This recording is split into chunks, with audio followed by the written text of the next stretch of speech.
What's up, everybody? Welcome to the Hacking Real Estate Show. My name is Jose, and today I'm honored to have Steve Trang with me today. Steve, he's a real estate broker with Student Homes. He's also a wholesaler and real estate investor. He has a podcast, which is called Real Estate Disruptors, and also created of a wholesaler app, which is kind of like the MLS and helps wholesaler find deals. Is that correct? That's right. It's perfect. Excellent. Steve, how about you give us a little background about yourself, where you come from, and what you do and all that? Oh, yeah, sure. So, we're in the Phoenix market. I wasn't born here, but I was raised here. I'm pretty much an Arizona native.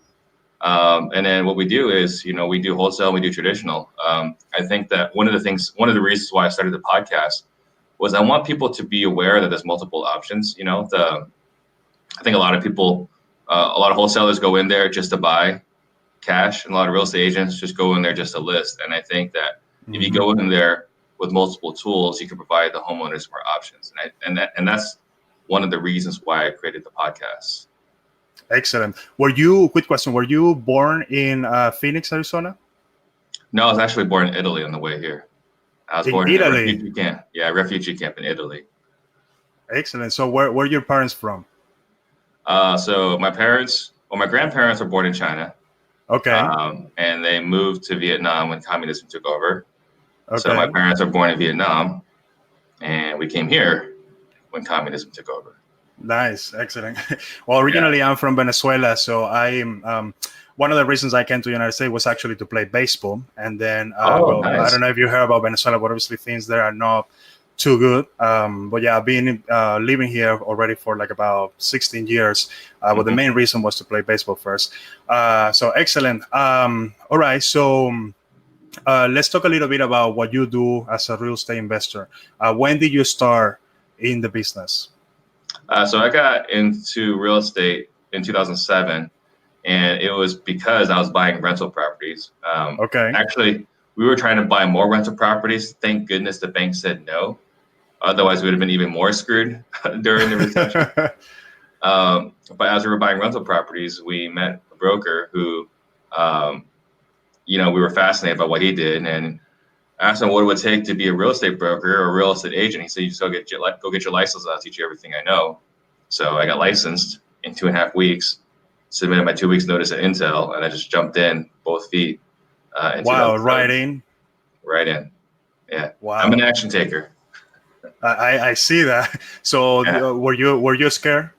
Did you had any like doubts or no, not at all? No, I've always had an irrationally high level of confidence. So I always knew I would figure it out. It took really long to figure it out. I love how you use the word irrational confidence, because that's what it takes.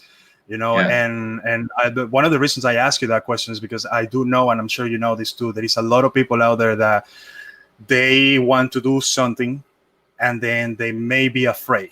And for example, you quit your job and then jump into real estate investing right away. There's a lot of people out there that they really think that for a long time before they can even dare to say, okay, I quit my job and then jump into the business. Yep. So it takes a lot. So respect for that, man. Thank you.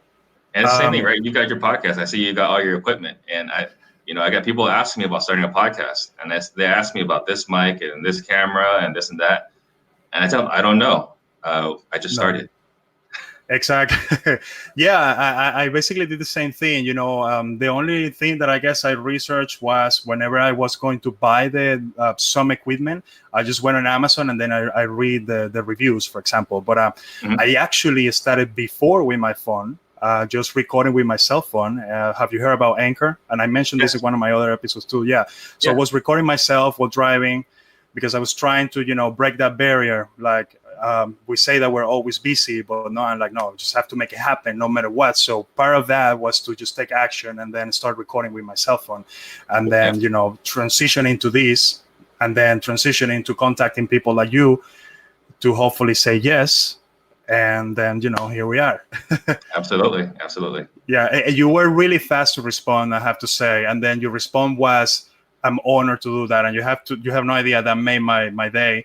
I had constantly contact a lot of people, and then some people, they say like, yeah, what's your audience, or what is your target audience, and things like that. They want to know more that, and I don't really have that data yet. I just know that I'm going and interviewing, talking to people, and posting. Yeah, well, and I think, for me, I want to be as available as I can. I know that's going to change at some point, but I have been in your position.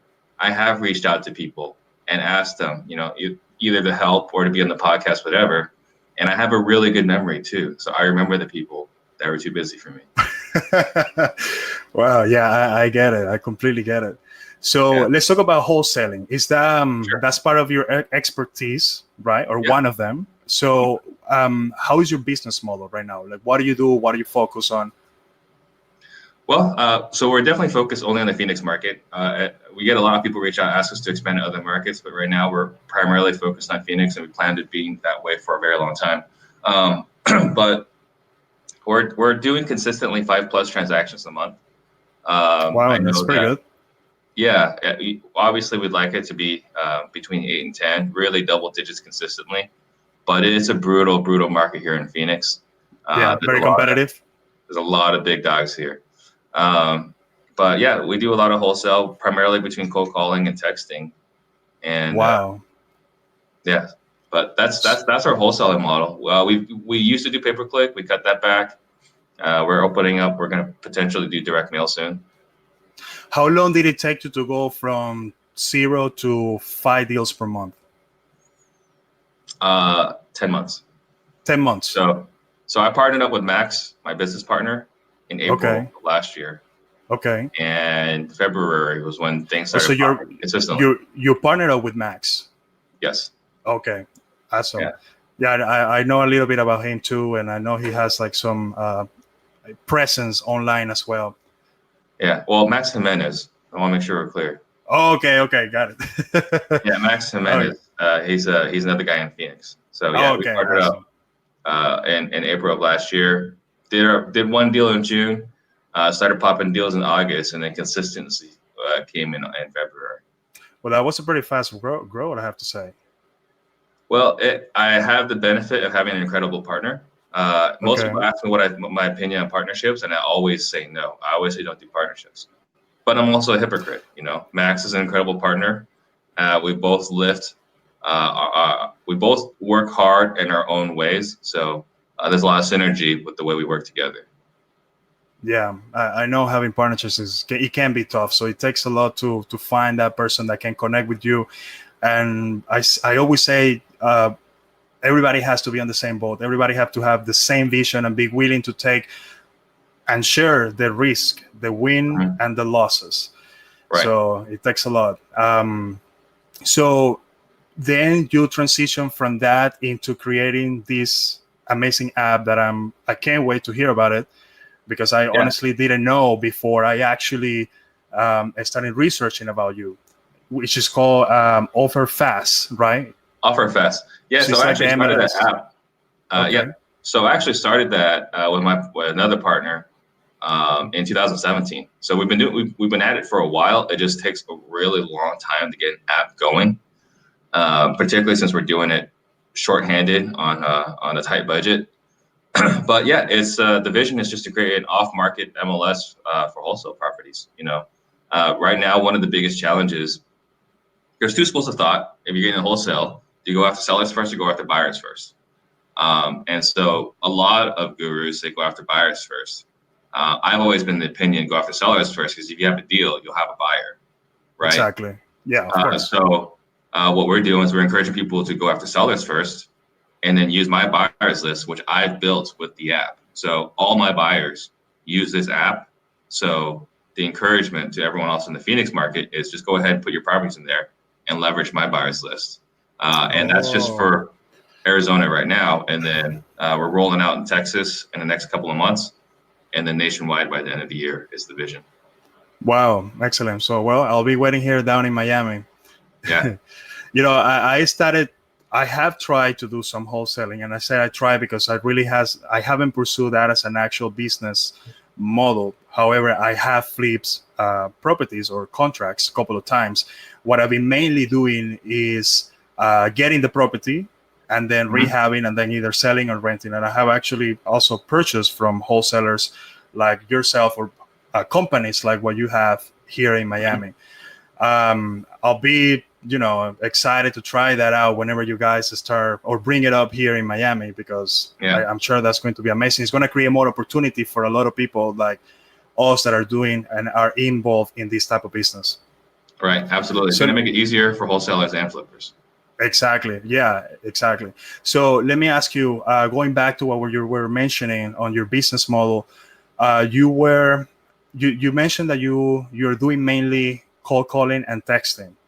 Yes, that's right. Right. So that's is something that there is a little debate lately. I don't know over there, but I know here with how efficient that is. But obviously, you're making it happen and it's working very fine. Is something that you're doing that you think is making the difference there to actually have the conversion?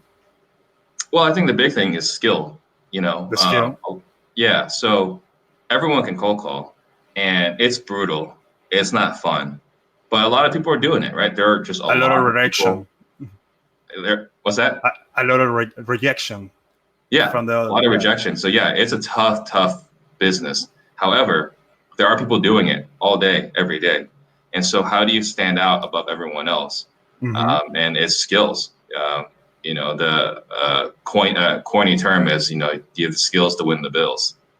But our guys are better trained, I would argue, better than anybody else, because we personally train our callers. We don't outsource it. We don't have anyone in the Philippines or Mexico or South America. It's our guys in our office that we're training, listening to, hearing them, and spot checking them. So are you creating the scripts yourself, or like whatever they're going to say?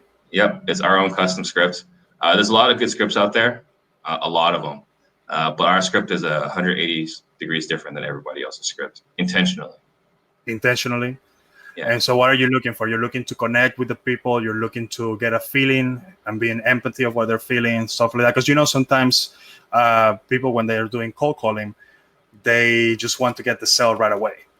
And they're too quick, right? It's like, they're trying to put the ring on before you started dating. And so for us, we're calling just to figure out what's going on in your situation. See if it makes sense for you to get a cash offer versus, hey, Jose, this is Steve. Do you want a cash offer for your house? They get those calls all day. Why would they talk to you? Yeah. There was a time when I was actually trying out cold calling, and I was able to get a deal. But before before we got to that part, the sellers or the owners, potential sellers, they always told me, I have, I don't know, 5, 10, 20 calls already about selling my home. I don't want to sell. And even this person that I ended up buying the house. I didn't wholesaler. I ended up buying the house. She told me I had X amount of offers and I had X amount of calls, but I don't know, for some reason, I'm getting a good feeling with you. So I think I'm ready to entertain some type of deal and offer. So we ended up doing a deal and I ended up getting the property. So it's a feeling thing sometimes, I dare to say. Yeah, well, you got to care. You have to care, yes. And you have to convey that you care. And how do you convey that you care in a script? Yeah. Yes, exactly. It can be tough. It can be tough. For somebody that wants to start wholesaling, what is your suggestion or advice? How can someone start doing this business? And is it still a good time to start doing this business? 100%. It's still a great time to get into the business. There's no reason not to. It's so much easier now than it ever was before. Even last year when we started, it's easier today than it was last year to get started. Even with more competition. Yeah. But to get started, I would say the first thing is you got to have the right mindset. You have to be prepared for rejection. You have to want it. You have to want it bad. Whatever's pushing you to do this has to be strong because it's going to suck for a long time. Yeah. Our first deal that Max and I did together through cold calling was 4 months. It's not unusual for it to take 6 to 12 months to get your first deal. So first thing is you got to be prepared. There's a Brandon Burchard, someone I look up to. He says you got to embrace the suck. Yeah. So that's the first part. Second part, you want to get comfortable talking to people. You want to learn how to talk to them. And then you want to start cold calling. So you got to get lists. Get it through. There's multiple list providers, but you got to get lists, and then you got to start skip tracing that list. We use Batch personally to skip trace. And after you do that, then you got to start cold calling. So you got to get a dialer. We personally use Mojo. We use multiple dialers. We use Mojo for calling. Oh, okay. All right. I haven't heard about that one. I'll definitely research it. Yeah. So what about starting to do this business with no money at all? That's something, it's a very common phrase in real estate. Mm-hmm. And it's a misleading way to say it. But okay. Or I guess a disingenuous way to say it. So if you want to get started with no money, it's just going to be hard because you have to skip trace that. So yeah, I have a mentoring program, and I'll ask them how much. Yeah, and I'll ask them how much you can afford to market. And if they tell me like a couple $100, I'll just tell them flat out, like, I can't help you. Right. You're just gonna have to grind on your own with driving for dollars. There's a Deal Machine app, great app. If you guys use that, use RED, the codes, you get $20 in free mailings. But you start doing that, and you'll have some phone numbers. You can send them postcards. You can knock their door. You can cold call them from with information within the app. But if you want to start, that's probably the best way to start. I don't know about bandit signs. I've never personally done a bandit sign. I know people that have done well with bandit signs, but I can't coach on bandit signs. But drive for dollars. If you really don't have a budget, drive for dollars is really the only option you have. And knocking on doors. Knocking on doors. Or the other thing too is you can start calling realtors, but you need to have the skills, and I don't know if you have the skills if you don't have funds yet. Exactly. Yeah. Either or is one or the other, or both together at the same time. Yeah. So let's talk about the Real Estate Disruptor podcast for a minute. You focus on interviewing other elite or star wholesalers that are doing very well, and yes, then right. Because you want to provide value to anybody that is listening to the show. Let's talk a little bit about that. Well, there's two things that we do for every show. First, we want to tell their story, because I think the story is important. Exactly.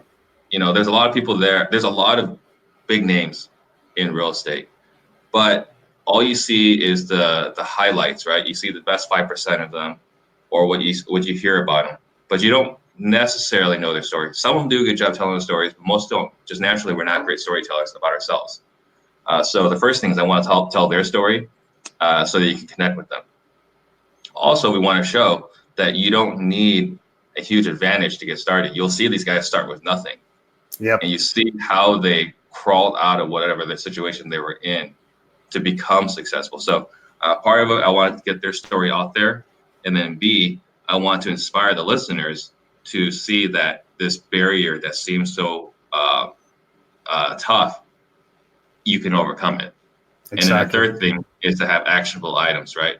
There should be every episode one gold nugget that someone goes and takes and implements. One every single episode.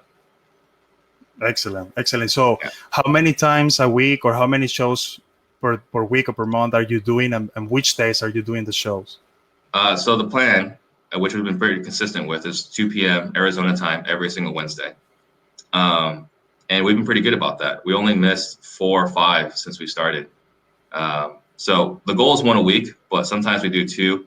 We've had a couple of weeks where we've done 3, just because everyone that comes onto the show has to be live and in person. We won't do anything over the internet. So oh, really? Every episode has to be live and in person. So people are flying in on their own dime to come on the show. They're paying the airfare, they're paying the hotel. I've never spent any money to get anyone to come out. So with that being said, if someone says, I can only do this day, I will do that day, right? I will work exactly, with them on that. Yes. Yeah, you have to work around that. Well, again, like I said from the beginning, it's an honor then that you are doing this show with me. We're doing it in a video call. Yeah. We're not in the same spot, but maybe one day I'll fly over there, and we can have one. Sure. By the way, I love your office. I saw the setup and all the what you did one color with the audio foam. I forget the name. What that? How is it that you call it? The foam. See, I don't know. I don't know what it's called. Okay. Because it's someone else's office. I pay another studio for their office. Okay, well, it looks pretty cool. I like it. I like that. I like the setup. But that goes back to the point earlier, is I'm an action taker, right? As I'm going to start a podcast, I know someone with a podcast studio. I called him, and I went in and started recording. I didn't know the camera. I didn't know the equipment. I didn't even know I was going to come with a producer. I thought he was just going to turn the camera on and leave. So we got a producer. Cool. So that's pretty cool. But I thought he was just going to turn on the camera and leave. Yeah, man, that's what it is. Just have to take action and figure it out when you are on the road. There is no other way. There is no way to be always fully prepared before doing something, because there's a lot of things that are going to come out while you're doing it, and it's also a way of how you handle different situations that are going to happen, stressful situations. Well, and I think that's where I'm really blessed, is that I'm really good at moving depending what's going on. I can react really well and effectively, being present. So I don't really get stressed very often. So I think that's just been something that's really fortunate for me. I'm not afraid to fail. And honestly, another thing too, is I don't care what people think. So important. It's really helpful, right? Because I'm worried about, oh man, they're going to see that I failed, or they're going to see it didn't work. If that's something I worry about, it's going to be really hard. You're going to have a lot of paralysis analysis. Exactly. Me, I'm going to do it. And if I fail, I fail. I'll just do something else. Like, I don't care if I fail. Exactly. Obviously, I want to succeed, but I don't care if I fail. You'll feel worse if you don't try and you don't fail. I bet that, right? Yeah. Yeah, they say the pain of regret is much worse than the pain of failure. Exactly. Yeah, I totally agree with you, man, on that. So, talking about stress situations for a little bit, because I think it's a super important point. When you had stressful situations, because obviously we all have, like, what's your immediate reaction? Like, how do you, because I know sometimes you can have thoughts that are hitting our heads, and then they're negative thoughts, and then you have to identify that and then react with how do you do it? If you are in a deal that is going to fall through, or you're on the line and you're about to maybe lose some money. I don't worry about it. You don't worry about it. So part of it is you have to have this mindset where it's not about the money. I mean, obviously money is important and we want money. Yes. But if you're worrying about a deal falling out, it's because you don't have enough business going on. Yes. Fallout is normal. Exactly. Escrows die all the time. No. So for me, like, if a deal dies, deal dies. It's just part of the business. And, I tell people when they get into the business, like, don't count your money until it's in your bank account, because things come up, things will kill a deal. And if you're relying on that money, your clients will know it, right? Yeah. People can sense it if you need it. So for me, I've never worried about a deal. Even if I needed it, I've never worried about it. It's just, for me, I just got to get more deals. Exactly. You just keep working on getting it there, the next one and the next one and the next one. And that's it. I know there are deals that I have done, a couple of them, that I put the escrow money and I have no idea how I was going to find the rest of the money. And at the end, it worked out. I just knew in my head that somehow I was going to make it happen, and it happened. Right. And, I know this is, exactly. Yeah. And then I think about it and I'm like, wow, it can be hard to believe that I did that, but it happened and I made it happen. So now I'm more comfortable for the next time, Well, I was making cash offers before I had cash, right? Yes. But I knew at the price I was contracting it at, I will find the cash. Exactly. Exactly. And for everybody that is listening right now, is something that is very common in this business too. Like, we're not the only ones that are doing this. There is other people out there that are doing the same thing, because there are so many options. We have hard money lenders, private lenders, family and friends that have some cash that may be willing to put in some money to do these deals, and transactional funding lenders, right? Which are the ones that are funding the wholesaling transactions. So there are options there. And I think one difference can be for the people that are going to be doing it for the first time is knowing the tools that are available. Mm-hmm. It makes you be ready to take risk like what you have taken and what I have taken a couple of times. Excellent, man. Once again, thank you so much for joining me today in this video call. It's been a pleasure meeting you. My pleasure too. It's an honor, and hopefully one day I can fly over there to Phoenix. I'm sure I will, and I'll probably give you a call, and maybe we can meet up and have a chat in person. Sure, definitely reach out. Excellent, man. Well, thank you, Steve. I appreciate it. You're welcome. All right, and here.